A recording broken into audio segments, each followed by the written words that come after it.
கட்டாயம் கிடையாது. அது இதை சொல்லிட்டோம்னு நம்மளை பிடிச்சி கழுத்து பிடிச்சி அமுக்கூடாது இல்லையா? அதுக்கான சொன்ன உத்தேசமா வந்து ஒரு 12% வாங்கிடுவாரு. குடும்பமாக வாக்களித்தார். குடும்பம் தானே வாக்களிப்பாங்க. இப்போ விஜய் மாதிரி ஆளுக்கு குடும்பம் இல்லை, தனியாக தான் போய் வந்து ஓட்டு போடலாம. தொகுதியில் 8%, ஒரு தொகுதியில் 10%, ஒரு தொகுதியில் 13%, ஒரு தொகுதியில் 15%, சென்னை போன்ற முக்கிய நகரங்களில் வந்து பார்த்தீங்கன்னா 20%. விஜய் ஒரு கூட்டணி வச்சிருந்தாருன்னா அப்போ சாத்தியம். 12% 13% ஓட்டு வாங்கிட்டு நான் வந்து ஆட்சி அமைப்பேன்னு சொல்லி சொன்னாங்கன்னா அது பெலிக்ஸ் போன்ற பைத்தியக்காரங்க சொல்லலாம். ஏடிஎம்கே ஆட்சி அமைக்காது. இருக்கிற சீட்டை தக்க வச்சுக்கணும்னா பெரிய விஷயம். ஓவரால் மொத்தமா நீங்க வந்து கால்குலேட் பண்ணீங்கன்னா 12% வந்து 15% இவ்வளவுதான். இருக்கிற டிஎம்கே தான் ஆளுங்கட்சி. இப்போ அதுதான் ஆளுங்கட்சி ஆக போகுது. வணக்கம். இன்னைக்கு நம்ம கூட பத்திரிகையாளர் சேக்வர் ஜெய்சங்கர் இருக்காங்க.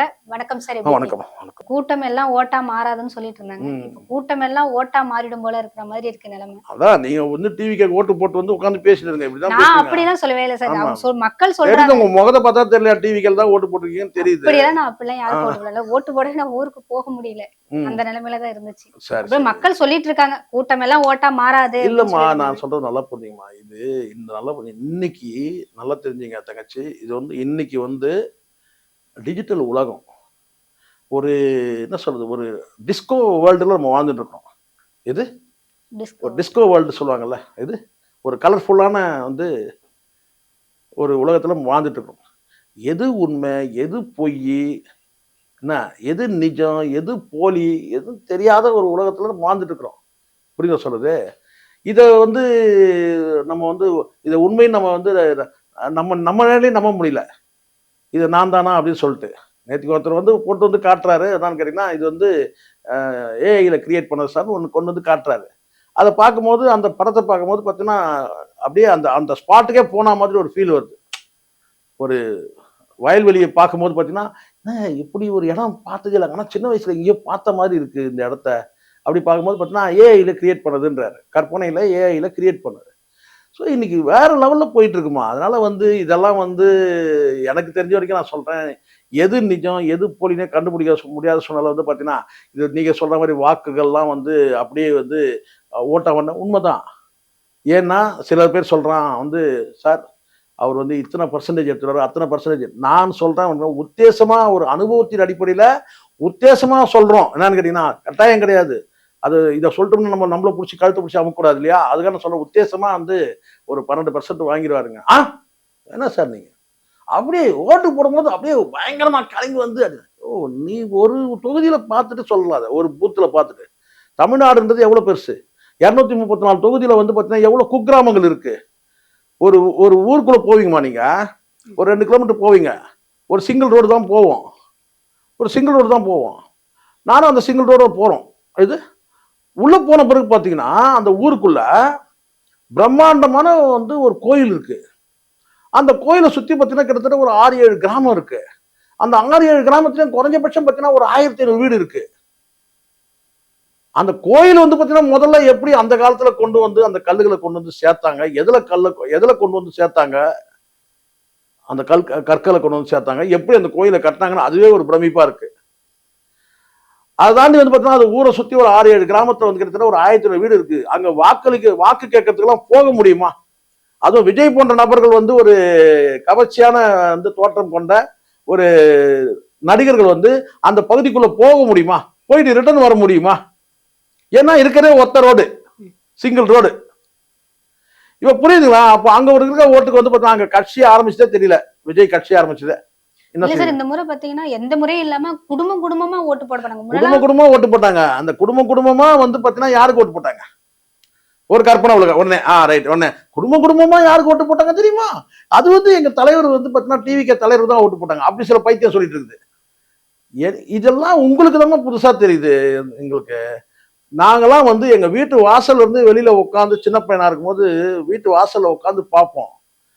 வாக்களிக்கிறதுக்கு குடும்பமா தான் போவாங்க.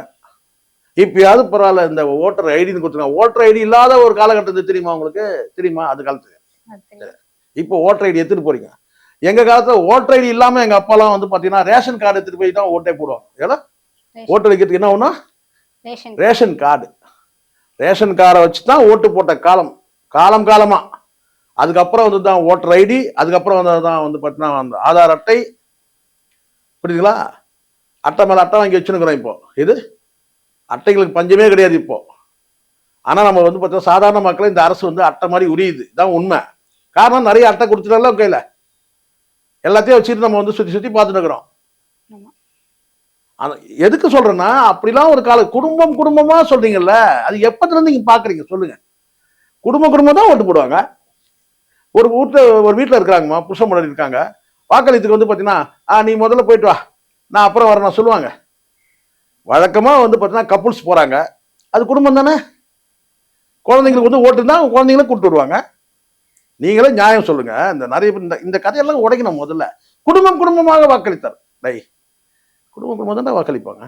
இப்போ விஜய் மாதிரி ஆளுக்கு குடும்பம் இல்லை, தனியாக தான் போய் வந்து ஓட்டு போடணும். அவன் உண்மை தானேம்மா? குடும்பம் இருக்கிறவன் குடும்பம் தானே ஓட்டு போடுவான். இது என்னடா கதை இருந்து உருட்டுறதுலே ஒரு மோசமான உருட்டா இல்லை. குடும்பமாக வாக்களித்தாங்க. இப்போ கணவன் மனைவி வாக்களிக்கிறாங்கம்மா, புது இளம் ஜோடிகள், இளம் கணவன் மனைவி அவங்க குழந்தைய கூட்டு போய் ஓட்டு போடுவாங்க. நீங்க சொல்லுங்க, குடும்பத்துல ஏன் சார் வரல? குழந்தைங்க எங்க நான் கேட்பாங்க. குழந்தைங்களுக்கு வாக்குரிமை கிடையாது. அப்போ குழந்தைங்களுக்கு வாக்குரிமை பெற்றவர்கள் வந்து 4 பேரா போறாங்க. கணவன் மனைவி மகன் மகள் 4 பேருக்கும் வாக்குரிமை இருக்கு, குடும்பமா போறாங்க. குடும்பமா வாக்களிச்சாங்க. இதுதாம்மா குடும்பமா தானே வாக்களிப்பாங்க. பேச்சுலர் தான் தனியா போய் வாக்களிப்பான். இது என்னடா கதையா இருக்கு? யாரை பார்த்தாலும் குடும்பமா வாக்களிச்சாங்க, குடும்பமா வாக்களிச்சாங்க. பேச்சுலர் தான் சிங்கிளா போய் வாக்களிப்பான். அது ஆனா விஜய் அவர்களுக்கு நாங்க ஓட்டு போட்டோம் தான் அப்படின்னு ஒரு மக்கள் எல்லாம் சொல்றாங்க. இது நம்ம கொஞ்சம் வெயிட் பண்ணி பார்ப்போம். நான் இப்பவும் சொல்றேன், விஜய்க்கு வாக்களிக்கவே இல்லைன்னு சொன்னா நான் வந்து ஏமாத்துற மாதிரி ஆயிடும்ல. நீங்க சொல்லுங்க, உங்களை ஏமாத்த முடியுமா? நானு உங்களுக்கு இருக்கு அடிப்படை அறிவு இருக்குல்ல. நான் என்ன சொன்னாலும் நீங்க நம்பிடுவீங்களா? கொஞ்சம் பொறுத்து இருக்கு. அதைத்தான் நான் சொல்றேன். ஒரு தொகுதியில வந்து 3% வந்து போலா இருக்கு விஜய்க்கு. ஒரு தொகுதியில 5%, ஒரு தொகுதியில 8%, ஒரு தொகுதியில 10%, ஒரு தொகுதியில 13%, ஒரு தொகுதியில 15%. சென்னை போன்ற முக்கிய நகரங்கள்ல வந்து பாத்தீங்கன்னா 20%. ஓவரால் மொத்தமா நீங்க வந்து கால்குலேட் பண்ணீங்கன்னா 12% வந்து 15% இவ்வளவுதான். இதை வச்சு நீங்க ஆட்சி அமைச்சிட்டீங்களா? நீங்க சீட்டு கன்வர்ஷன் ஆகுமா? விஜய் ஒரு கூட்டணி வச்சிருந்தாருன்னா அப்ப சாத்தியப்படும். ஒரு 4 கட்சிகள் கூட்டணி சேர்த்து வச்சிருந்தாரா, ஒரு 3 கட்சி கூட்டணி சேர்த்தால் கூட அப்ப சாத்தியமாகும். நீங்க இண்டிபெண்டா தனித்து நின்றுட்டு ஒரு 12% 13% ஓட்டு வாங்கிட்டு நான் வந்து ஆட்சி அமைப்பேன்னு சொன்னாங்கன்னா அது ஃபெலிக்ஸ் போன்ற பைத்தியக்காரங்க சொல்லலாம். ஏன்னா வேற வழி கிடையாது. அவன் பணம் வாங்கிட்டான், கட்சியில வர பொறுப்பு வாங்கிட்டான், அவன் சொல்லதான் செய்வான். நமக்கு அந்த கட்டாயம் கிடையாது. பொத்தாம் பொதுவா ஒரு கணக்கு, ஒரு பார்வை இருக்கு. டிவிக்கு ஆட்சி அமைக்காது, ரைட். அடுத்தது யாரு? அடுத்த ஆப்ஷன் அப்போ ஏடிஎம்கே ஆட்சி அமைக்காது. இருக்கிற சீட்டை தக்க வச்சுக்கணும்னா பெரிய விஷயம். ஒரு 50 சீட்டோ 60 சீட்டோ தக்க வச்சுட்டாங்கன்னா எதிர்கட்சி வரிசையில அவங்க உட்காரலாம், அவ்வளவுதான். அப்ப ஆளுங்கட்சி யாரு? ஏற்கனவே இருக்கிற டிஎம்கே தான் ஆளுங்கட்சி. இப்பவும் அதுதான் ஆளுங்கட்சி ஆக போகுது. அது காரணம் என்ன? எதனால சொல்றீங்க?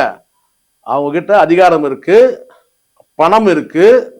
அதிகார பலம், பணபலம், அதை தாண்டி தொண்டர் பலம், பிரச்சார பலம், கட்சியோட கட்டமைப்பு பலம், எத்தனை பலம் இருக்கு சொல்லுங்க. அடுத்தது வந்து பாத்தீங்கன்னா வந்து திட்டங்கள் பலம், நிறைவேற்றப்பட்ட திட்டங்கள், நிறைவேற்றுவதாக சொல்லக்கூடிய திட்டங்கள், இவ்வளவு பலம் இருக்குல்ல ஆளுங்கட்சிக்கு. இவ்வளவு பலம் மே 4ஆம் தேதி தெரியும்ல சார்? கண்டிப்பா தெரியும், நிச்சயமா. நான் சொல்றேன், இதே இடத்துல நம்ம உட்காருவோம். நான் சொல்லக்கூடிய பலம்லாம் இருக்கான்னு பாருங்க. நான் எனக்கு ஆதரவா பேசணும் அவசியம் இல்லம்மா.